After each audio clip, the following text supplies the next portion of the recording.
Ողջույն, դուք դիտում եք Civilnet, առաջիկա մի քանի րոպեներին տարածաշրջանային ամենաուշագրավ տեղեկությունները մեր եթերում։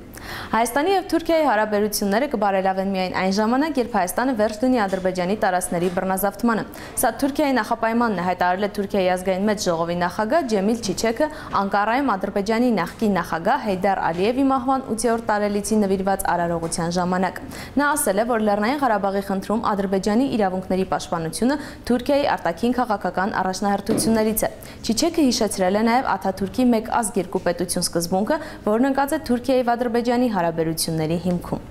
3 դեկտեմբերի 12-ին Սիրիայում տեղի են ունեցել տեղական ինքնակառավարման մարմինների ընտրություններ, որոնք կառավարության կողմից հայտարարված բարեփոխումների մի մասն են կազմում։ Այս ֆոնին տեղեկություններ են ստացվել երկրի հարավում կառավարական և ընդդիմադիր ուժերի միջև բախումների մասին։ Այս ընտրությունները կարևոր փուլ պետք է դառնային սիրիական բարեփոխումների ճանապարհին։ Ի տարբերություն կառավարության, որը կոչ էր արել ակտիվորեն մասնակցել ընտրություններին, ընդդիմությունը ընդհակառակը կոչ էր արել բոյկոտել դրանք, եւ իսկապես Հոմս եւ Դարաա քաղաքներում, որտեղ ընդդիմադիրները մեծ թիվ են կազմում, ոչ ոք չի մասնակցել ընտրություններին։ Այս ֆոնին Իսրայելի պաշտպանության նախարար Էհուդ Բարակը կանխատեսել է Բաշար Ալ-Ասադի վարչակարգի շուտապույտ տապալումը։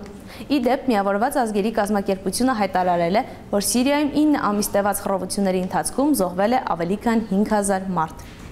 Ռուսական կոմերսանտ հրատարակչական սեփականատեր Ալիշեր Ուսմանովը աշխատանքից միաժամանակ ազատել է կոմերսանտի մի շարք ղեկավարների։ Այսպես, աշխատանքից հեռացվել են կոմերսանտ Վլաստ ամսագրի գլխավոր խմբագիր Մաքսիմ Կովալսկին, կոմերսանտ հոլդինգի տնօրեն Անդրեյ Գալիևը։ Հրաժարական է ներկայացրել նաև կոմերսանտ հրատարակչական գլխավոր տնօրեն Դեմյան Կուդրյավցևը։ Որոշ աղբյուրների հաղորդմամբ Ուսմանովի այս որոշումը պայմանավորված է ամսագրի վերջին համարում Պետդումայի ընտրությունների արդյունքներին նվիրված ծաղրանկարային նյութերով։ Նա դրանք անվանել է լրագրողական էթիկայի խախտում։ Հատկանշական է, որ Պետդումայի ընտրությունների օրը կոմերսանտի կայքը Էխո Մոսկվի, Slon.ru, The New Times կայքերի հետ մեկտեղ ենթարկվել էր հաքերային հարձակման։ Կոմերսանտը մարդկանց կոչ էր արել կայքում տեղադրել իրենց արձանագրած խախտումների վերաբերյալ փաստերը։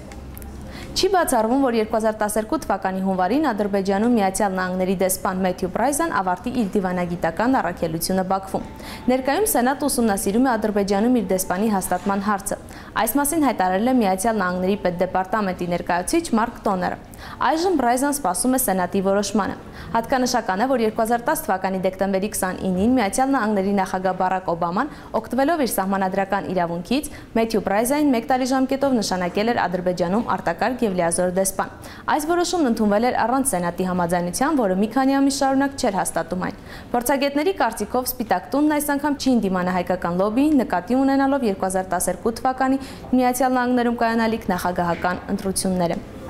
Ադրբեջանը, որ վերջին ամիսներին սահմանափակում է իր երկրում իրանական կառույցների գործունեությունը, հրաժարվում է մուտքի այցագիր տրամադրել Իրանի պաշտոնական ներկայացուցիչներին։